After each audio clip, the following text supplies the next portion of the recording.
Okay, let's look at some heart anatomy here. First, we're going to look at the anatomy on the outside of the heart, then we'll look more on the inside of the heart. So looking at this heart here, the first thing you want to do is identify the top and the bottom. The top part here is called the base of the heart, and then the bottom, this point here, is going to be the apex of the heart. And even if you flop it the other way around, you'll see that the base is still on the top here, the apex on the bottom. Going back to this front portion, and I consider this the front portion because I can see this groove happening down here. This is the intraventricular groove. It's kind of a groove that helps separate our right and left side of the heart. So when I can see that, it helps me orient myself a little bit better on this heart. One of the next things on our list to identify on the heart was the pericardial sac. And these hearts that we have here from the pigs, they don't have pericardial sacs because they were removed prior to being shipped to us. But normally that's the film of tissue that lays over the top of the heart here. Other things we can identify on the outside of the heart are the auricles. And the auricles are those little ear flaps. There's one on the right side of the heart here, and the left side of the heart here.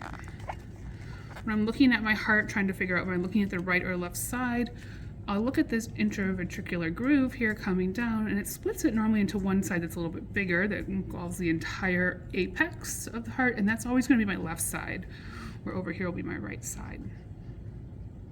Next on our list, we're looking at some of the vessels that come from the heart, and we can kind of think about how blood flow comes through the heart.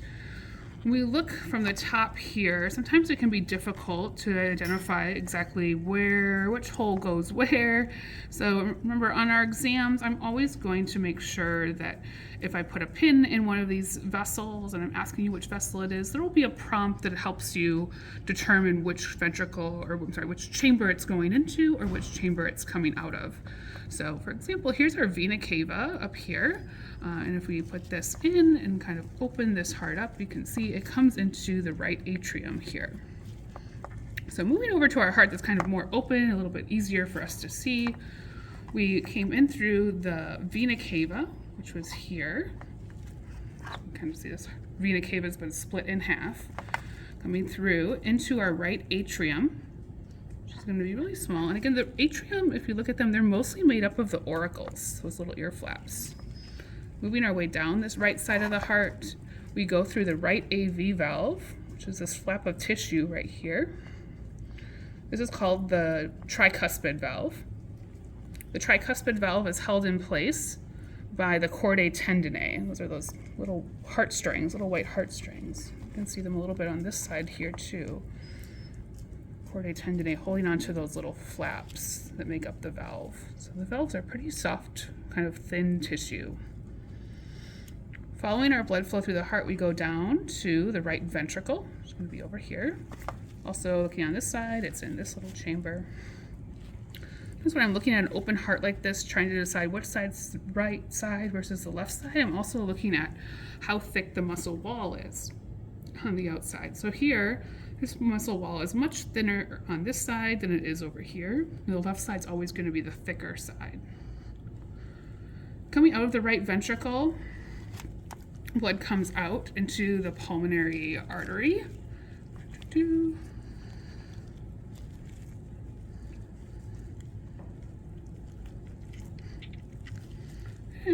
Not wanting to go all the way through here. It's getting stuck on this curve. This is going to be our pulmonary artery right here. See my pointer trying to poke out. There it is. So this is going to be our pulmonary artery. It's where blood leaves the right ventricle. In that right ventricle, out of the right ventricle into the pulmonary artery is that semilunar valve of the pulmonary valve. It can be a little bit difficult to see unless we've cut our heart in a way that it's a little bit easier to identify. But it will be there. Then when our blood goes to the lungs, it becomes oxygenated, and then it comes back to the heart via the pulmonary vein. And from the pulmonary vein, it enters our heart into the left atrium. So our left atrium is going to be over here.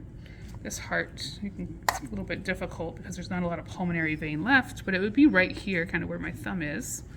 This is our left atrium here. Again, a good portion of it is made up with our auricle, our little ear flap. Moving down, we see our mitral valve here, this flap of tissue. And again, it's being held in place by those chordae tendineae, those heartstrings. Then we move into the biggest chamber in the heart. That's our left ventricle. It'll be right here. You can see it's been kind of cut. You can't see how big it quite is, but it is the largest chamber in the heart. So that's our left ventricle. Out of our left ventricle, blood leaves and comes out through our aorta. Comes up, back up through here into our aorta to the top. So this is our aorta up at the top, and then goes to the body. A couple other heart structures on the inside to be aware of would be the intraventricular septum, and that's going to be right here. And it's just this muscle layer that helps separate the two ventricles, our right ventricle and our left ventricle. We also have our intra-arterial septum, where we separate our right atrium from our left atrium, and that's going to be right here. It's a little bit smaller.